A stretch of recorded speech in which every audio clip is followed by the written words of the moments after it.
Thank you. So let's firstly see if I can operate things. So far, so good. Surprising. So, yeah, it's been a great day. I spent a lot of time in the common area and spoke to probably 50 different folks. Amazingly engaged crowd. So thanks for making that time enjoyable for me. I'm sure that's the only reason why you did it. But I'm here because I want to talk about WebAssembly. I've spent a good bit of my time working in various buzzwords. And the first thing I have is like what usual things. You get excited about the technology. You're like, wow, this is great. Then you're like, hey, wait, there's some things missing here. This is not so rosy. And then maybe you forget them. And don't tell anybody your story. So I want to tell it to you before I forget. And it's also selfish because I might forget it myself. Anyway, let's talk about WebAssembly. If you've heard about WebAssembly, you probably heard about it from web browsers. It began and still very much is JavaScript's buddy in the browser. And I'm going to use different types of ways to talk about WebAssembly just because when I was trying to learn it, which wasn't too long ago, I found a worn path of how people tend to explain things, and it didn't work for me. I tend to go from back end. I've been working way too long in tech, even back NetWare and before. And I tend to like things from the systems perspective. But you may have other perspectives that you work with too, including the browser. So if I've mentioned anything in a way that doesn't relate to you, please ask a question later. The whole point here is to try to get some understanding about this stuff. But back to the story. It began as JavaScript's buddy. So this is one of the languages allowed to run inside the browser. The W3C decided that, it's been so long that we created a confusingly named language of JavaScript. We need to do it again. And so let's figure out how we can one-up that. So now we have WebAssembly, and I'll explain some of the confusions there. But jokes aside, the main thing I'm using the buddy terminology for is that JavaScript's still controlling things in the browser, really. So WebAssembly is a new thing that it can use to execute functions. But the puppet master is still JavaScript there. And so it's the ability for, first and foremost, for JavaScript to be able to employ and enlist code that was written in a different language. And importantly, this is not like TypeScript. It's not like transpiled to JavaScript. This is like bytecode. And I'll get into more of those details later. So it's kind of interesting. So you've got another thing living in your browser now. And it's been there for a few years, right? Several years. But as a systems person, most of my career, even though I've committed sins against JavaScript as well, is that this can be your buddies also. So it is a VM type of architecture, and I'll get into some of those details later. But you probably have your own processes that you want to have some sort of untrusted code being able to execute inside of them. Maybe you don't, and this is just trivia for you. But some do. And so for example, if you're a Go programmer and you've tried to extend somebody's statically compiled Go app, good luck with that, right? One of the approaches that you can use is leverage WebAssembly to sort of like allow external code to actually run inside of it. And I happen to work on a project there, and you can ask me about it later or over beers. But it doesn't matter what your runtime is, whether it's a Rust runtime or something else like that. The main idea is that you're able to execute language that was written execute code written in another language. And that's possible because even though it's called WebAssembly, the core specification is not like so web specific. So it defines a low-level machine which can be implemented outside the browser. And so that's how it's able to be done. I've got this WASI thing here, and I'll get into it a little bit more later. But WA starts most WebAssembly things. So WASM is a module. WASI is a system interface. And then it gets worse from there. But But basically, at the end of the day, you tend to need some other features besides just math. And you need maybe I/O, reading, writing files, things like that. And so WASI is another specification that you may see. And I'm just dropping it there to start that process. Now, in practice, what you're probably going to see, if you're coming from a systems perspective, is WebAssembly used as an implementation detail of like a plugin system or an SDK. And so in this case, you have some binary that's more or less difficult to change. It has holes punched into it with configuration slots in YAML format probably. And then there's some SDK that can write code that can execute there. And so WebAssembly is sort of the implementation detail of the plugin. So I'll get more into Java later, but if you think about Java, they've got jar files and service loaders and Spring and things like this. This is like how WebAssembly works at its core level. There's basically a binary file with a WASM extension, and that's the thing that actually has the code in it. And so to bring it more concretely, folks here who have heard of Service Mesh or Envoy or any of the other proxies, one option for implementing a plugin, like say to change the HTTP header, could be actually using WASM instead of like Lua or some configuration properties to do that. So this is already sort of like in the box in some software that you might be using already. So I'm going to go into some missing links. Again, this is to a degree trying not to forget them because they are important. I think the previous presentation touched on sort of like how the culture around you impacts your ability to succeed in operations.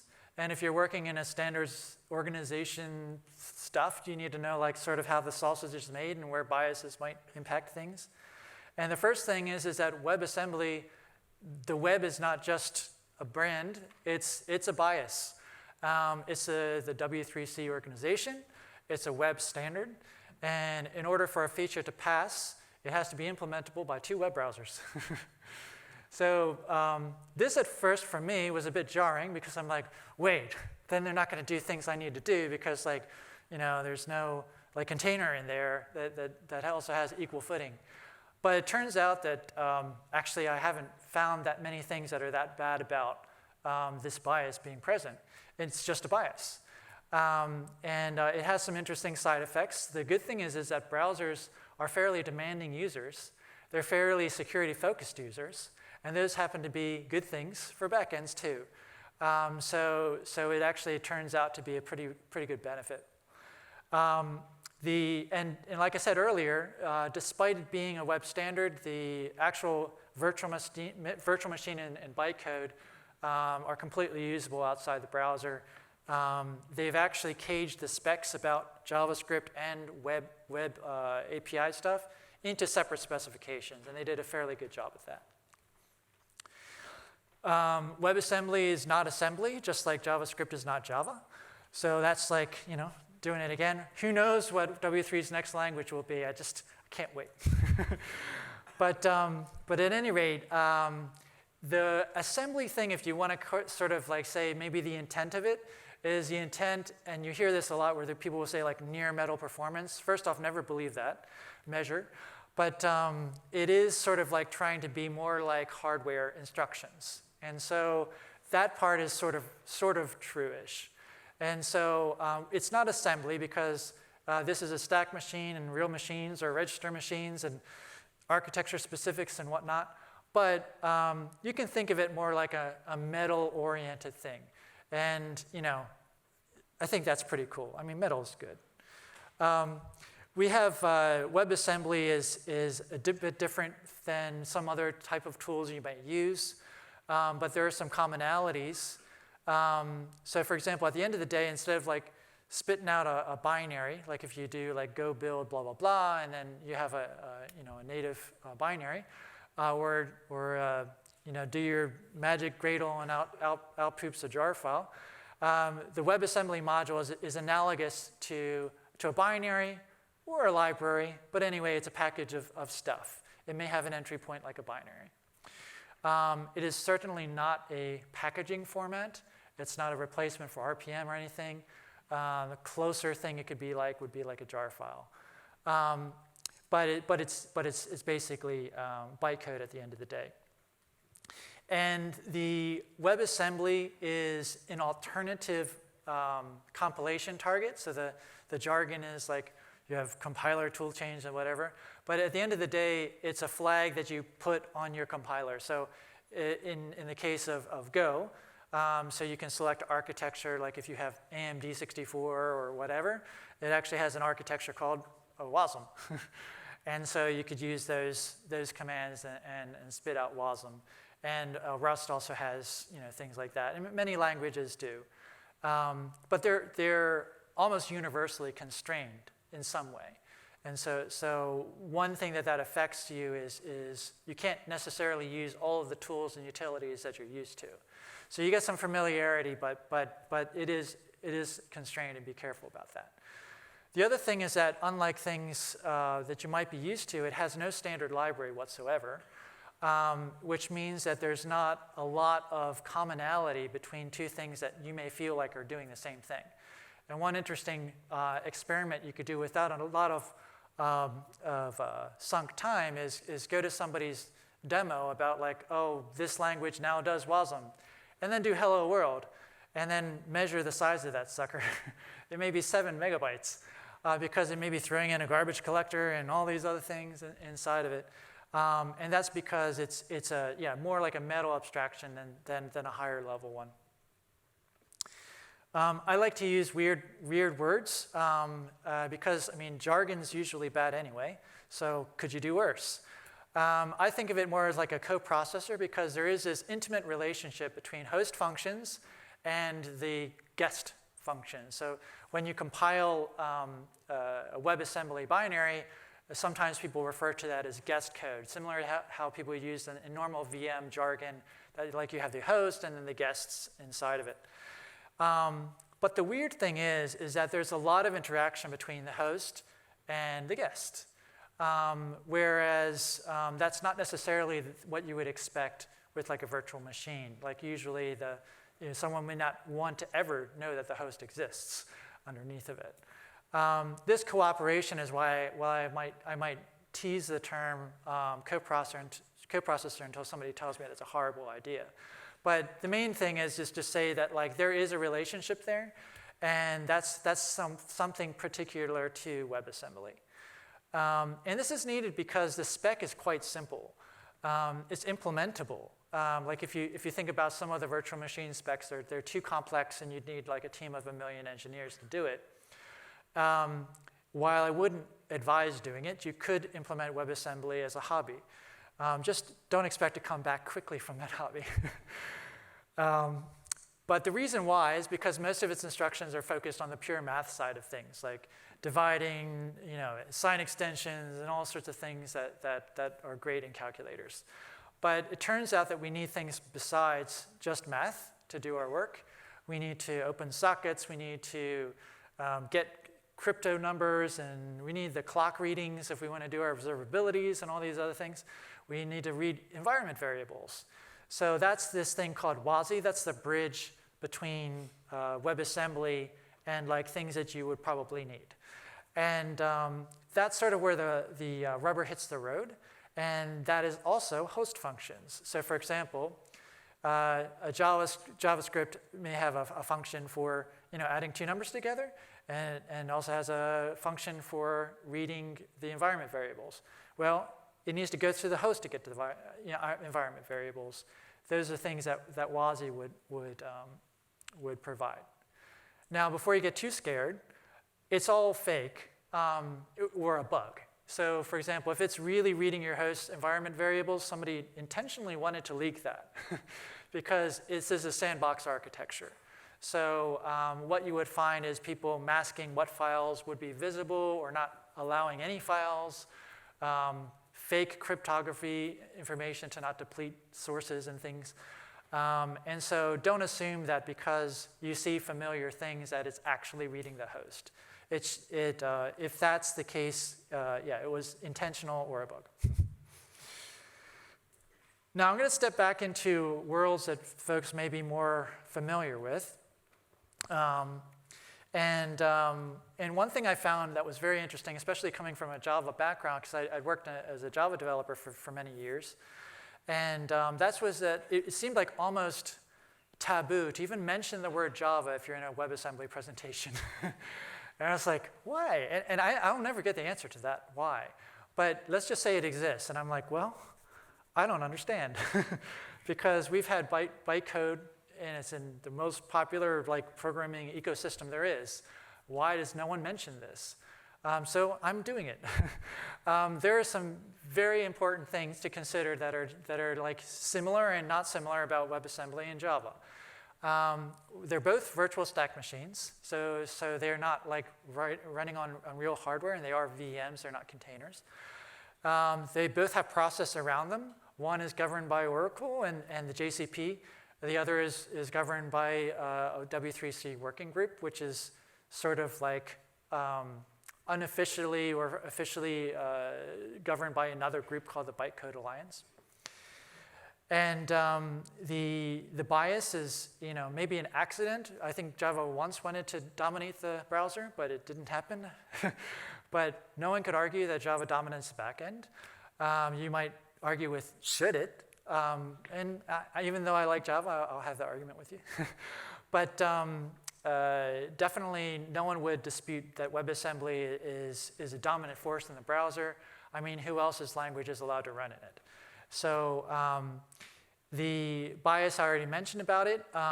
There's a hardware first type of mentality in the stuff that goes into the WebAssembly specs. So SIMD is like a way of doing parallel computation inside the processor. And I'm using bias, not exclusionary. There's certainly some new JSRs in Java that are doing the same thing. But most of Java's focus is about the sort of fundamentals under the language. So you will find instructions for field access. And so definitely WebAssembly has no concept of data structure at the moment. And so it couldn't have an instruction to access a field. And there's impact to that. So that means that if a language has data structures, then it has to be able to compile how that works into the WebAssembly code. And that's how you could be surprised that although there are presentations about how massively small everything is, you're like, hey, wait, this is bigger than my Docker image. Because depending on the tool chain, it may be throwing in a monstrous amount of things. And so one of the biggest ironies I found as a Java developer, I'm like, I have jar files much smaller than this. And it's because there's a lot more baked into the JVM. It has standard libraries and garbage collection and all this other stuff. And so that doesn't need to be stuffed into the jar file. Now let's go to things like different sandboxes that you might be familiar with, and we'll just use the Docker or OCI or whatever you want your flavor is. And the main thing is that what's the abstraction that you enter with? And at the end of the day, if it's not for the Docker file, probably people wouldn't know where to start with Docker. And the output of that is some layered images. And WebAssembly is not working like that at all. Basically, it's creating the equivalent of a binary, not instructions to build one. And this is also fundamentally happening in the application layer. So you wouldn't expect Docker to be embedded inside of your application, although I'm sure some crazy engineer in here has tried to do it or maybe has successfully done it. But in WebAssembly, it's fundamentally, and why I keep calling it a coprocessor or a buddy, it's actually an application layer deal. And so you're talking about applications that you could actually put this sandbox inside of it and inside of Docker. Yeah, like I hinted at earlier, it's usually a bug if a container or a VM can do something to the host. Whereas in WebAssembly, it's a lot more of a complicated answer. So let's get back to why do we care? And this is pure conjecture because I have no idea what you care about, and that's why there's time for questions as long as I finish. And I'll make some guesses. I've talked to a lot of folks, and people are in different journeys, and some may never go into serverless or service mesh or anything else like that, but there's a certain amount of folks who are interested in it, or they have had interest in similar event-driven type of practices in different ways. And one thing is that at the end of the day, when you're working with things where people are handing you code, you end up having like these official lists. Like this is supported in this environment, in that environment, or in this thing, and this thing, and this thing. And you can think of this as WebAssembly as one of those things you can look at as far as a potential new dimension to those sorts of lists.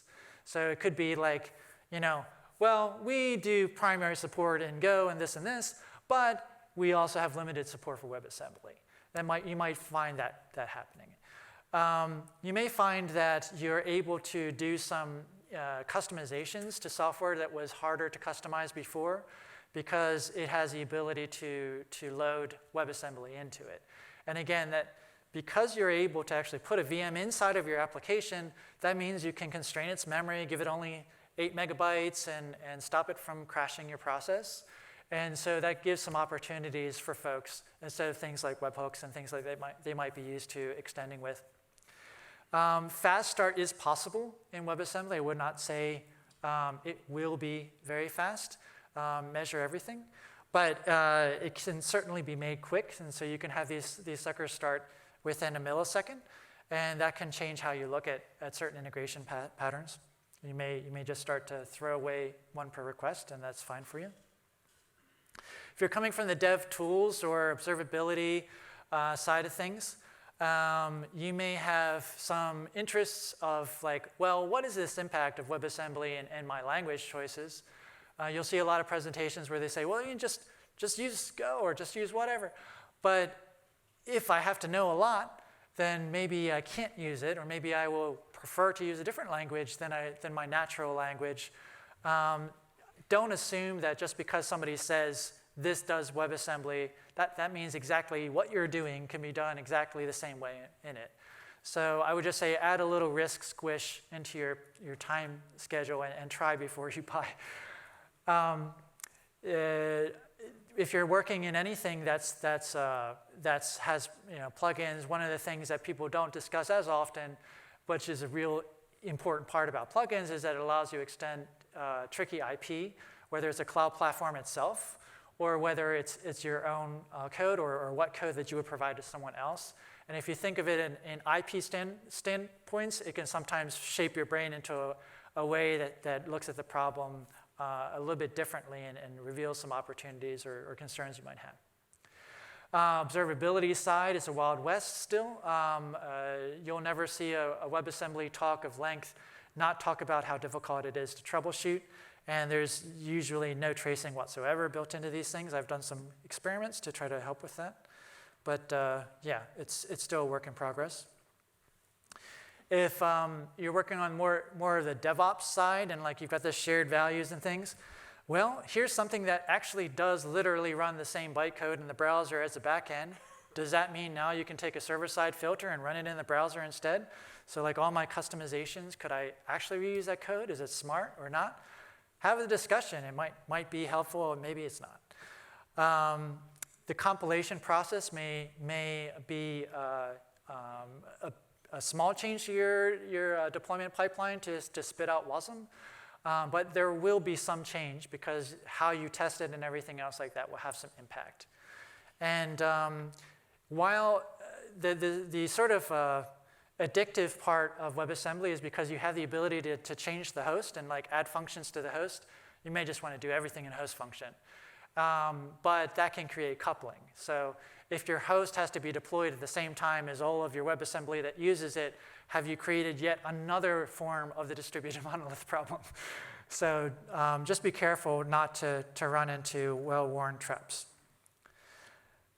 So closing through here, I did try to touch on a lot of things. I certainly found talking to people, everyone's here from different backgrounds, and that's fantastic. I would say that if you're just thinking about how to learn about WebAssembly relevantly, if you're coming from the system standpoint, remember that these proxies have this already. If you're using Istio and Envoy, you can already do this. There's plenty of stuff to like just mess with a header and call it a day. If you don't learn at any point, you'll never get closer, to expertise, and you will need a little bit of expertise if you start with WebAssembly now. Most of the projects doing things are using an SDK approach to make sure everything works. And thanks for your time. If you want to grab my arm at the session and quiz me, I don't have any time for questions, so that'll be the only way you do it. Thanks for your time.